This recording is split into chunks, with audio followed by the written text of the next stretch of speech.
Guys, I freaking love Turok, and Origins might just be the game I've waited for the longest in my entire life.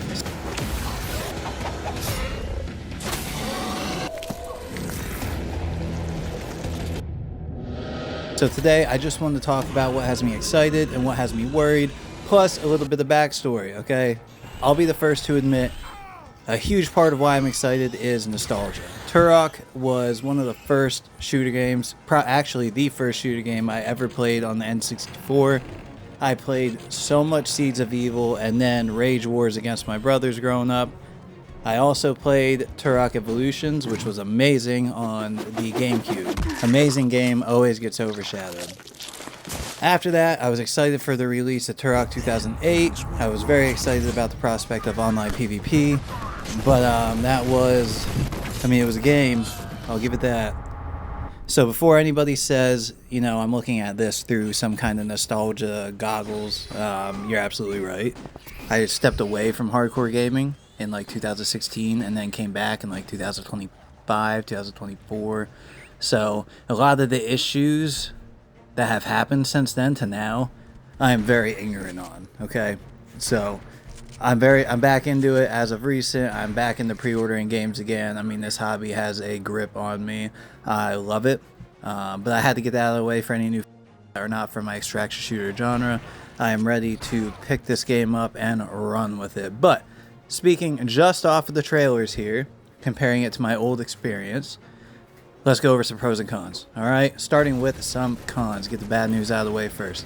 When I watched my first trailer for Origins and saw this, I got discouraged. I do not want, and I repeat, I do not want a played out death animation for every single melee kill like 2008 Turok had. I do not want to be locked into some kind of squad gameplay either. And that's what the first trailer kind of looks like to me. Played out animation still exists. And maybe no way to play solo, which I would immediately hate, as playing solo is a lot of fun. So is squads. But squads is more fun with friends. I don't want to be forced to play with randoms every game. That can just ruin the experience. So that was that, really. Graphically, it looked amazing. And of course, that's kind of standard for most games nowadays. The ability to siphon abilities off of creatures you kill and the environment also looks like it'll add for a lot more replayability. As long as like one or two of them are not just so overpowered that it doesn't make sense to get any other ones. Then the next trailer I saw had my hopes get a little higher. Not only did it confirm that this will have a solo mode and a squad mode, which I was hyped for, it also got confirmation you could switch between first person and third person at any time. And then this. Take my money. I was sold immediately. When I saw the Dinozoids, dude, that's not something a studio accidentally throws into the trailer.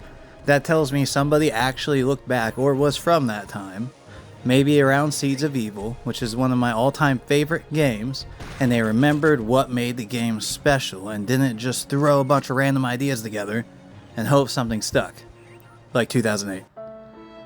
Man, 08 had me so hyped, I still haven't fully forgiven it. But back to the Dinozoid from Seeds of Evil, hell yeah, man, I'm sold. The con, along with the Dinozoids though, because they look absolutely amazing, some of the larger dinosaurs kind of look cartoonish. Mainly only the larger ones for some reason, but that is what it is. As of right now, the most recent Turok trailer dropped just a couple days ago on June 30th, 2026. And it didn't disappoint. Then they showed one of the things that sold me the most, if I wasn't sold already. The Cerebro Bore. Come on. That is the iconic weapon in Turok, if you ask me. The second I saw it, I thought, okay, another check marked. We got more than one dot on the graph here. This is now a trend. Somebody is paying attention.